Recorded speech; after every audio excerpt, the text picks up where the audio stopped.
ভোটের পরও অশান্ত কোচবিহার। কোচবিহারের কোথায়? সেই শীতলকুচি। সেই শীতলকুচিতে ফের চলল গুলি, আর গুলিবিদ্ধ হলেন তৃণমূলের প্রধান। গতকাল রাতে বাড়ি ফেরার পথে হামলা। বিস্তারিত জানবো, আমাদের প্রতিনিধি রাজেশ রয়েছেন আমাদের সঙ্গে। রাজেশ, দেখো, গতকাল গভীর রাতে শীতলকুচি লালবাজার গ্রাম পঞ্চায়েতের প্রধান অনিমেষ রায় একটি অনুষ্ঠান বাড়ি থেকে বাড়ি ফিরছিলেন এবং সেই সময় অতর্কিতভাবে তার উপর আক্রমণের ঘটনা ঘটে এবং তাকে লক্ষ্য করে গুলি ছোড়ার একটা অভিযোগ উঠে আসছে। তৃণমূল কংগ্রেসের পক্ষ থেকে দাবি করা হয়েছে যে দুষ্কৃতীরাই তাদের এই পঞ্চায়েত প্রধানের উপর হামলা চালিয়েছে এবং সেই অভিযোগ করেছেন তারা বিজেপির বিরুদ্ধে।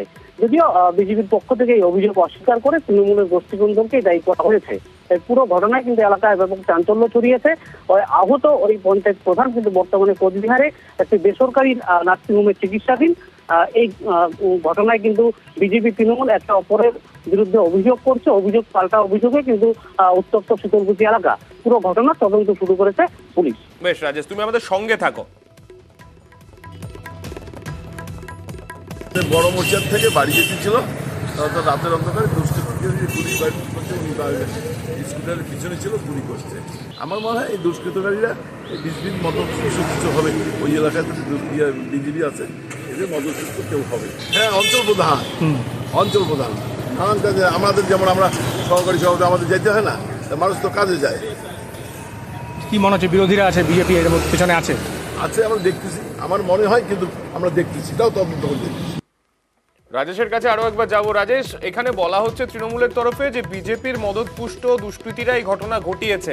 স্থানীয় বিজেপি নেতৃত্ব, তাদের তরফে কি বলা হচ্ছে?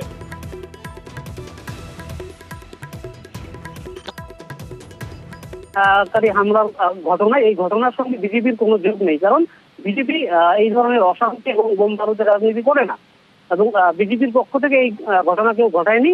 তৃণমূলের গোষ্ঠীদ্বন্দ্বের জেরে এমন ঘটনা ঘটতে পারে, কারণ পূর্বেও শীতলকুচি কিন্তু একাধিকবার উত্তপ্ত হয়েছে এবং গুলিবিদ্ধ হওয়ার ঘটনা ঘটেছে এবং শাসক দলের গোষ্ঠীদ্বন্দ্ব কিন্তু বহু ঘটনায় সামনে এসেছে। তাই বিজেপির দাবি এটা গোষ্ঠীদ্বন্দ্বের জেরেই ঘটতে পারে।